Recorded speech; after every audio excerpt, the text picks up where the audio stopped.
Hey guys, welcome back on the channel. Fabrizio Romano, Francesco Porzio. Ciao Fra, how are you? Ciao Fabri, all good.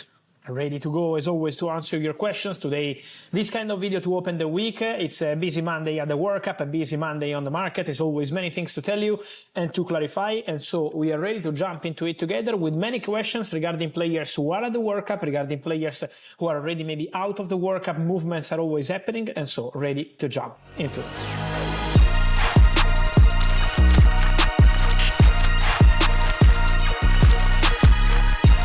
And so here we go guys, updates for you, news for you, many things are happening, many things are moving. As mentioned, some big players, some of them are the World Cup, some of them not anymore, and so we can start answering your questions.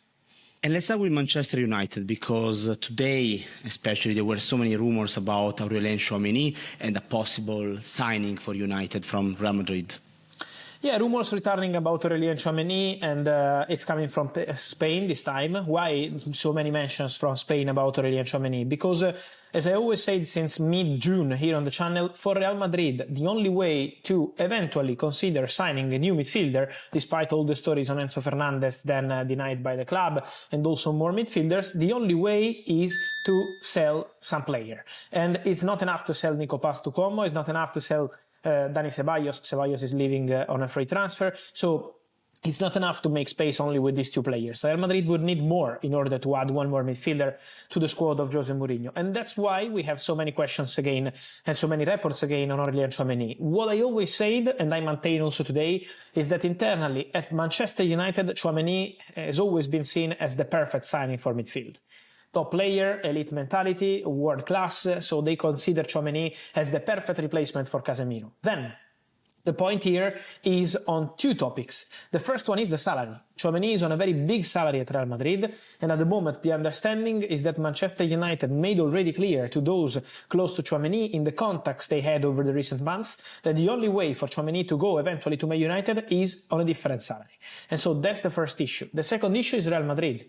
At the moment, Man United are yet to receive any green light from Real Madrid to go and negotiate for Tchouaméni. At the moment, they're not receiving any sort of message from Real Madrid like, okay, let's sit at the table and try reach an agreement.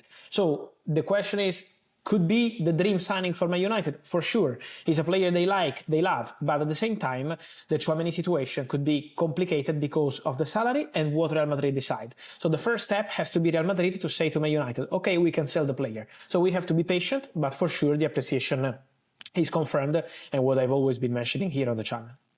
Talking about Manchester United, how concrete would be a possible signing of André Santos?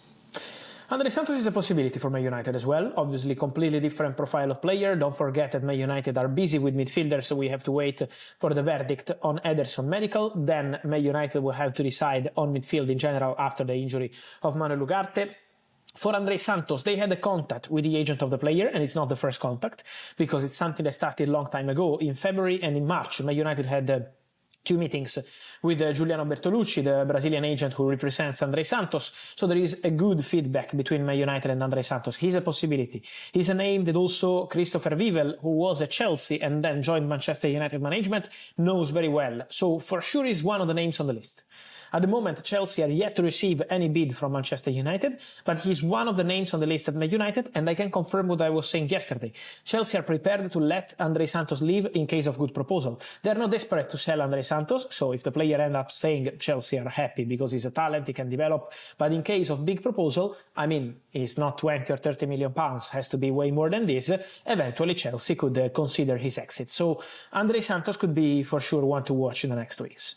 And what about Carlos Baleba? Can he still be an option for the club? Carlos Baleba will love that, in the sense that Baleba already 1 year ago agreed personal terms with Man United. He was ready to go to Man United 1 year ago without European football.